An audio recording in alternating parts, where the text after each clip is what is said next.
പ്രാർത്ഥനാ സമയം അറിയിക്കാനാണ് മുസ്ലിം പള്ളികളിൽ ബാങ്ക് വിളിക്കുന്നത്. 3/4 നൂറ്റാണ്ടായി മുടക്കമില്ലാതെ ബാങ്ക് വിളിക്കുന്ന ഒരാളെ പരിചയപ്പെടാമിനി. തിരൂരങ്ങാടി ചെറുമുക്കുകാരനാണ് ഈ അപൂർവത നിത്യവും കേട്ടുണ്ടുന്നത്.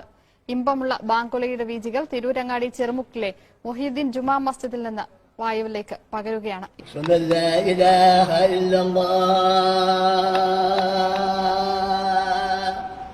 ഇൻപമുള്ള ബാങ്കുലിയുടെ വീജികൾ തിരൂരങ്ങാടി ചെറുമുക്കിലെ മൊഹീദ്ദീൻ ജുമാ മസ്ജിദിൽ നിന്ന് വായുവിലേക്ക് പകരുകയാണ്.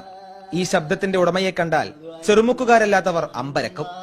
ഇതാ ഇയാളിൽ നിന്നാണ് സൃഷ്ടാവിനെ വണങ്ങാൻ സമയമായെന്ന വാക്കുകൾ വരുന്നത്. പേര് അലവി ഹാജി, വയസ്സ് 90.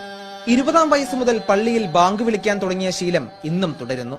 പഴയകാല റംസാൻ നോമ്പ് വിശേഷങ്ങൾ നിറകണ്ണുകളോടെയാണ് അദ്ദേഹം പങ്കുവച്ചത്. പണ്ടത്തെ കാലത്ത് നടന്നത് നോൻപ് പറയുമ്പോൾ ചക്കയും കൂട്ടാനാ, അങ്ങനത്തെ വേജാറാ. ചക്ക കൂട്ടിക്കാണ്ടാണ് നോൻപ് ഇറക്കല്. പിന്നെ അവിടെ വന്ന് മോദിയമാർക്ക് ചിലവ് വന്നുണ്ടാവും 10, പിന്നെ 30 ചക്ക. അങ്ങനത്തെ കാലം കഴിഞ്ഞു. ആർക്കും ഓർമ്മയില്ല. ക്ലോക്കോ വാച്ചോ ഇല്ലാതിരുന്ന കാലത്ത് സൂര്യന്റെ സഞ്ചാരം നോക്കി നിഴലിന്റെ സ്ഥാനം കണ്ടെത്തിയായിരുന്നു ബാങ്ക് വിളി. അക്കാര്യങ്ങളൊക്കെ ഹാജിയാർ ഇന്നും ഓർക്കുന്നു. കലണ്ടറുണ്ട്, കലണ്ടർ നോക്കിക്കാണ്ടാണ് പറയല്. 8:30 അടിക്ക്, 9:30 അടിക്ക്, പിന്നെ 10:30 അടിക്ക്, 11 അടിക്ക്, 3 സമയമാണ്. അത് അന്ന് എങ്ങനെ നോക്കാം, അഞ്ച് അന്ന് നോക്കിക്കാണ്ട്